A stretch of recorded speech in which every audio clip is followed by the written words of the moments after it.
ஆராய்ச்சி அறிக்கை அலெக்சாந்திரியா துறைமுக தானிய மூட்டை வழக்கு எண் சம்பவம் 8 தானியங்களில் ஏற்பட்ட பூஞ்சை வளர்ச்சி மற்றும் ஈரப்பதம் உறிஞ்சும் இயற்பியல் ஹைக்ரோஸ்கோபிக் பயோடகிரேடேஷன் மூலம் கப்பல் உரிமையாளரின் மோசடியை கண்டறிந்த ஆட்சியாளர் அமீர் இப்னு அல் ஆஸ் ரலி அவர்களின் தீர்ப்பு. 1. வழக்கின் பின்னணி கேஸ் பேக்ரவுண்ட் மற்றும் ஹிஸ்டாரிக்கல் கான்டெக்ஸ்ட். எகிப்தை மையமாக கொண்ட அலெக்சாந்திரியா துறைமுகம் பண்டைய மற்றும் மத்திய காலத்தில் கடல்வழி தானிய வர்த்தகத்தின் முக்கிய மையமாக விளங்கியது.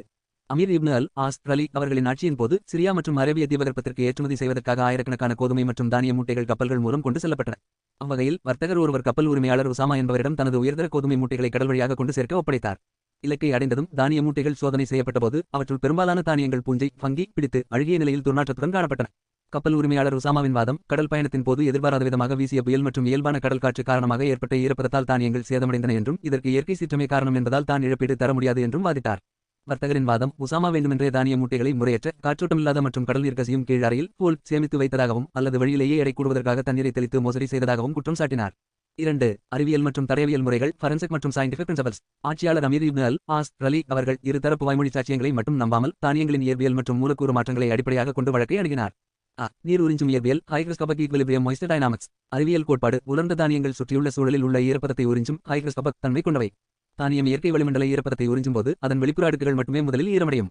தடயவியல் ஆய்வு மூட்டைகளின் வெளிப்புற தானியங்களுக்கும் மூட்டையின் ஆழமான மையப்பகுதியில் உள்ள தானியங்களுக்கும் இடையே உள்ள ஈரப்பத அளவை மாய்ஸ்டர் கிரேடியன்ட் ஆய்வு செய்தனர். கடல் காற்றின் இயல்பான ஈரப்பதமாக இருந்தால் வெளிப்புற தானியங்கள் மட்டுமே பாதிப்புக்குள்ளாகி இருக்கும். ஆனால் மூட்டையின் மையப்பகுதி வரை அதிகப்படியான நீர் ஊடுருவி இருந்தது. தானியங்கள் மூட்டைகளில் அடைக்கப்படுவதற்கு முன்போ அல்லது பயணத்தின் ஆரம்பத்திலேயே செயற்கையாக நீர் சேர்க்கப்பட்டதையோ சுட்டிக்காட்டியது. பூஞ்சை வளர்ச்சி மற்றும் நுண்ணுயிரியல் சிதைவு ஃபங்கல் பயோடகிரேடேஷன் மற்றும் மைக்கோடாக்சன்ஸ். உடலியல் கோட்பாடு ஆஸ்பெகிலஸ் மற்றும் பெனிசில்லியம் வகை பூஞ்சைகள் வளர குறிப்பிட்ட வெப்பநிலை மற்றும் 14 விழுக்காடுக்கும் அதிகமான ஈரப்பதம் தேவை. கண்டறிதல் தானியங்களில் பூஞ்சை வித்துக்கள் ஸ்போஸ் உருவான வீதம் மற்றும் தானிய மாவுச்சத்தின் சிதைவு நிலையை வைத்து பூஞ்சை எவ்வளவு நாட்களாக வளர்ந்து வருகிறது என்பதை பகுப்பாய்வு செய்தனர். பூஞ்சையின் முதிர்ச்சி நிலை கப்பல் புறப்படுவதற்கு முன்பே அல்லது பயணத்தின் தொடக்கத்திலேயே தானியத்தில் நீர் கலக்கப்பட்டதை உறுதி செய்தது. 3. தடயவியல் விசாரணை முறை ஃபரன்சிக் இன்வெஸ்டிகேஷன் ப்ரோசஸ். கனஅளவு மற்றும் அடர்த்தி அளவீடு பல்க் டென்சிட்டி மெட்ரிக்ஸ். நீரை உறிஞ்சிய தானியங்கள் வீக்கமடைந்து ஸ்வெல்லிங் அவற்றின் அடர்த்தி மாறுபடும். அமீர் இப்னு அல் ஆஸ் ரலி அவர்கள் பாதிக்கப்பட்ட தானியங்களின் எடையையும் அதன் கனஅளவையும் இயல்பான உலர்ந்த தானியங்களோடு ஒப்பிட்டார். நீர் ஊடுருவல் சோதனை மூட்டையின் வெவ்வேறு ஆழங்களில் இருந்து மாதிரிகள் எடுக்கப்பட்டு சோதிக்கப்பட்டன. கப்பலின் மேல் தளத்தில் ஏற்பட்ட நீர் தெளிப்பாக இருந்தால் மேல் மூட்டைகள் மட்டுமே பாதிப்படைந்திருக்கும். ஆனால் கீழடுக்கில் உள்ள மூட்டைகளின் உட்பகுதியும் அழுகியிருந்தது. முறையற்ற சேமிப்பையும் செயற்கை நீர் தெளிப்பையும் நிரூபித்தது. 4. இஸ்லாமிய நீதி பரிபாலனம் மற்றும் சட்ட கோட்பாடுகள் லீகல் மற்றும் ஜூரிஸ்பிருடென்ஷியல் ஃப்ரேம்வொர்க். இத்தீர்ப்பு இஸ்லாமிய சட்டவியலில் மிக முக்கியமான 2 கோட்பாடுகளுக்கு முன்னுதாரணமாக அமைந்தது. கியார் அல் ஐப் குறைபாட்டு உரிமை விற்கப்பட்ட அல்லது கொண்டு செல்லப்பட்ட பொருளில் மறைக்கப்பட்ட குறைபாடு டெஃபெக்ட் இருந்தால் வாடிக்கையாளருக்கு முழு இழப்பீடு பெற அல்லது ஒப்பந்தத்தை ரத்து செய்ய உரிமை உண்டு. கரீன் அல் காதியா அல் ஆரினா அல் அட்யா திட்டவட்டமான சூழ்நிலை சான்று சாட்சிகள் இல்லாத நிலையில் அறிவியல் மற்றும் பௌதிக ஆதாரங்கள் அளிக்கும் சான்றே ஃபரன்சிக் எவிடன்ஸ் முதன்மையான வழிகாட்டியாக எடுத்துக்கொள்ளப்படும். 5. வரலாற்று தீர்ப்பு ஹிஸ்டோரிக் வார்டக். ஆட்சியாளர் அமீர் இப்னு அல் ஆஸ் ரலி அவர்கள் சேகரிக்கப்பட்ட அறிவியல் சான்றுகளின் அடிப்படையில் தீர்ப்பளித்தார். தானியங்கள் இயற்கை சீற்றத்தால் பாழாகவில்லை. கப்பல் உரிமையாளர் உசாமா எடையை கூட்டுவதற்காக செயற்கையாக நீரை தெளித்ததோ அல்லது மோசமான சூழ்நிலையில் தானியங்களை சேமித்ததோதான் பூஞ்சை வளர்ச்சிக்கு காரணம் என்பது நிரூபிக்கப்பட்டது.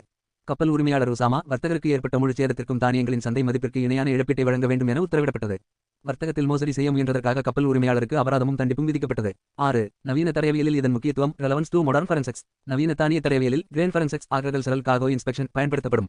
இக்ரோமெட்ரிஸ் மாய்ஸ்டர் கண்டென்ட் டெஸ்டிங் ஈரப்பத அளவீட்டு சோதனை மைக்கோடாக்சன் மற்றும் ஃபங்கல் ஸ்போயேஜ் ப்ரோஃபைலிங் பூஞ்சை வயது கணிப்பு ஆகிய தொழில்நுட்பங்களுக்கு 7ஆம் நூற்றாண்டிலேயே இஸ்லாமிய நீதி பரிபாலனத்தில் அமீர் இப்னு அல் ஆஸ் ரலி அவர்கள் வித்திட்ட இந்த வரலாற்று தீர்ப்பு ஒரு சிறந்த முன்னோடியாகும். வரலாற்று மற்றும் குற்றவியல் ஆய்வு அறிக்கை மோசடியின் பின்னணியில் உள்ள உளவியல் மற்றும் பொருளாதார காரணங்கள்.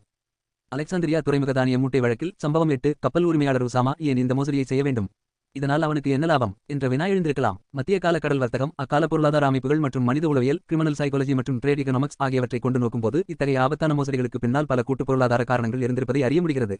1. வணிக கணிதம் மற்றும் எடை கூட்டு மோசடி வேட் இன்ஃப்ளேஷன் டைனாமிக்ஸ். அக்காலத்தில் தானிய வர்த்தகம் என்பது எடைக்கணக்கு வேட் பேஸ்ட் பிரைசிங் அல்லது கனளவு வால்யூம் அடிப்படையில் நடைபெற்றது. உசாமாவின் முக்கிய நோக்கம் சிரமமின்றி பெரும் தொகையை லாபமாக பெறுவதுதான். எடை அதிகரிப்பு தானியங்கள் நீரை உறிஞ்சும் போது ஹைக்ரோஸ்கோபிக் அப்சர்ப்ஷன் அவற்றின் எடை 15 விழுக்காடு முதல் 25 விழுக்காடு வரை அதிகரிக்கும். கணக்கீட்டு உதாரணம் உசாமா 1000 கிலோ கோதுமையை கொண்டு செல்ல ஒப்புக்கொண்டார் என வைத்துக் கொண்டால் அதில் தண்ணீரை தெளிப்பதன் மூலம் அதன் எடையை 1200 கிலோவாக உயர்த்த முடியும். தானிய திருட்டு இன்வெண்டரி தெஃப்ட் எடை அதிகரித்து விட்டதால் அவர் உண்மையான தானியத்தில் 200 கிலோவை தனியாக எடுத்து தன் சொந்த பயன்பாட்டிற்கோ அல்லது கள்ளச்சந்தையிலோ விற்றுக் கொள்ள முடியும். சரக்கு போய் சேரும் இடத்தில் எடையை சரிபார்க்கும் போது தண்ணீர் உறிஞ்சிய தானியம் சரியான எடையை காட்டும். 2. கப்பல் கட்டண லாபம் ஃப்ரேட் சார்ஜஸ் மற்றும் ஃபியூல் ஸ்டோரேஜ் சேவன்ஸ். கடல் வழி போக்குவரத்தில் சரக்குகளின் எடை மற்றும் அவை அடைத்துக் கொள்ளும் இடத்தை வால்யூம் டென்சிட்டி பொறுத்தே கட்டணம் வசூலிக்கப்பட்டது. முறையற்ற சேமிப்பு இம்ப்ரோபர் டெக்கன் தானியங்களை சரியான காற்றோட்ட வசதி கொண்ட தளம் வெண்டிலேட்டட் அப்பர் ஹோல் மற்றும் தார்பாய் கொண்டு பாதுகாப்பாக வைக்க கூடுதல் செலவாகும். உசாமா அந்த செலவை மிச்சப்படுத்த கப்பலின் அடிப்பகுதியில் உள்ள ஈரப்பதம் நிறைந்த குறைந்த செலவிலான இடத்தில் மூட்டைகளை அடுக்கியிருக்கலாம். செலவு குறைப்பு ஆபரேட்டிங் மார்ஜின் பாதுகாப்பான முறையில் கொண்டு செல்வதற்கு ஆகும் பராமரிப்பு செலவை குறைத்து அதை தனது நிகர லாபமாக நெட் ப்ராஃபிட் மாற்றம் என்றான். 3. இயற்கை சீற்றம் என்ற போர்வையில் காப்பீட்டு தப்புவிப்பு த ஃபோர்ஸ் மாஷார் டெஃபென்ஸ். மத்திய கால கடல் சட்டங்களில் புயல் அல்லது இயற்கை சீற்றங்களால் ஆக்ட் ஆஃப் கோட் சரக்குகள் பாழானால் மாலுமி அல்லது கப்பல் உரிமையாளர் அதற்கு பொறுப்பேற்க தேவையில்லை என்ற விதி இருந்தது. திட்டமிட்ட அபாயம் கடல் நீரால் தானியம் பாழாகிவிட்டது என்று கூறினால் வர்த்தகரிடம் இருந்து முன்கூட்டியே வாங்கிய வாடகை கட்டணத்தை திருப்பித் தர வேண்டியதில்லை. பொறுப்பு துறப்பு அவைடன் லயபிலிட்டி தான் செய்த அலட்சியம் அல்லது எடை கூட்டு மோசடியை மறைக்க கடல் புயல் என்ற பொய்யான காரணத்தை சாட்டாக பயன்படுத்தி தப்பித்துக் கொள்ள முடியும் என்று உசாமா கணக்கு போட்டான். 4. குற்றவியல் உளவியல் பகுப்பாய்வு கிரிமினலஜிக்கல் பெர்ஸ்பெக்டிவ். குற்றவியல் கோட்பாடுகளின்படி ருட்டீன் ஆக்டிவிட்டி தியரி மற்றும் ஃப்ளோ ட்ரையாங்கிள் ஒரு குற்றத்தை செய்ய 3 விஷயங்கள் தேவை. தூண்டுதல் இன்சென்டிவ் ரீட் குறுக்கு வழியில் அதிக பணம் சம்பாதிக்கும் ஆசை. வாய்ப்பு ஒபசூனிட்டி நடுவழியில் கடலில் பயணம் செய்யும்போது தங்களை கண்காணிக்க யாரும் இருக்க மாட்டார்கள் என்ற எண்ணம். நியாயப்படுத்துதல் ராடியோனாலிசாடியோன் சிறிது தண்ணீர் தெளிப்பதால் யாருக்கு என்ன நஷ்டம் வரப்போகிறது, தானியம் சேருமிடத்தில் காய்ந்துவிடும் என்ற தவறான மனப்போக்கு. உசாமா யாரும் இதை கண்டுபிடிக்க முடியாது, பூஞ்சை காளான் பிடித்தாலும் அதை இயற்கை சீற்றம் என்று சாதித்து விடலாம் என்ற அசட்டு துணிச்சலில்தான் இந்த மோசடியில் ஈடுபட்டான். முடிவுரை சுருக்கமாக கூறின் உசாமாவிற்கு இதில் கிடைத்த லாபம் தானியத்தை திருடி விற்ற பணம் கூட்டல் எடை கூட்டி காட்டிய கூடுதல் கட்டணம் கூட்டல் பராமரிப்பு செலவை குறைத்ததன் மூலம் கிடைத்த மிச்சம். ஆனால் ஆட்சியாளர் அமீர் இப்னு அல் ஆஸ் அவர்கள் பயன்படுத்திய ஈரப்பதம் உறிஞ்சும் இயற்பியல் மற்றும் பூஞ்சை வளர்ச்சி நேரக்கணிப்பு ஆகியவை உசாமாவின் இந்த சூழ்ச்சியையும் அவனது பொருளாதார பேராசையையும் வெளிச்சத்திற்கு கொண்டு வந்தன.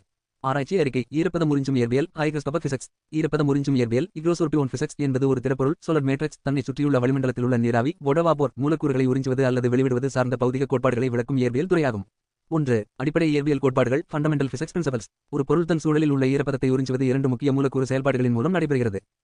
ஈர்ப்பு மற்றும் உள்வாங்கல் அப்சர்ப்ஷன் vs அப்சர்ப்ஷன். மேற்பரப்பு ஈர்ப்பு அப்சர்ப்ஷன் வண்டல் களிமண் தானியங்கள் போன்றவற்றின் மேற்பரப்பில் உள்ள மூலக்கூறுகள் ஹைட்ரஜன் பிணைப்பு ஹைட்ரஜன் பாண்டிங் மற்றும் வாண்டர் வால்ஸ் விசைகள் வாண்டர் ஃபோர்சஸ் மூலம் நீராவியை கவ்விப்பிடித்துக் கொள்கின்றன.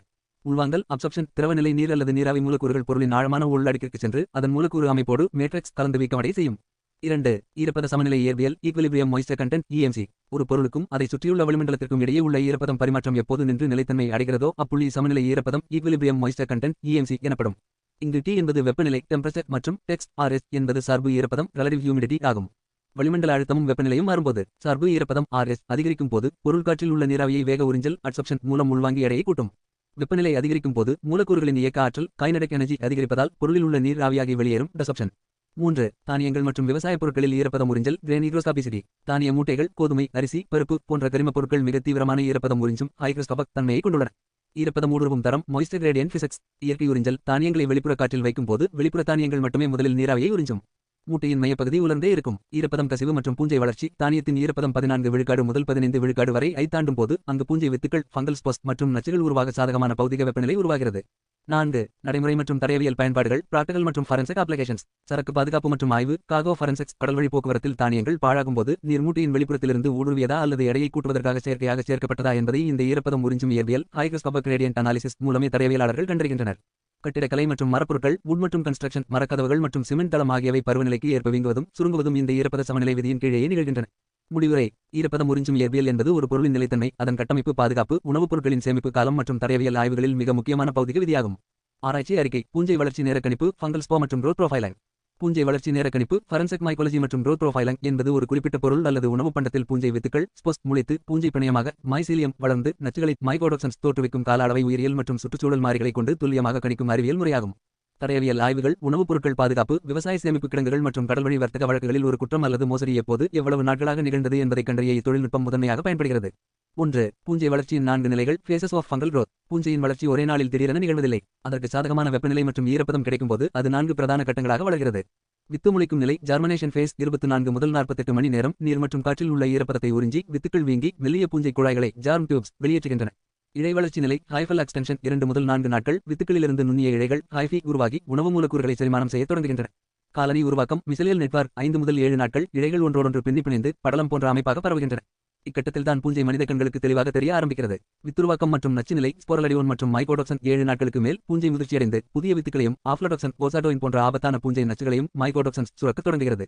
2. நேரக்கணிப்பை கட்டுப்படுத்தும் முதன்மை மாறிகள் என்வாயரன்மெண்டல் வேரியபிள்ஸ். ஒரு பூஞ்சை எவ்வளவு வேகத்தில் வளரும் என்பதை தீர்மானிக்க கீழ்வரும் இயற்பியல் மாற்றிகள் கணக்கில் கொள்ளப்படுகின்றன.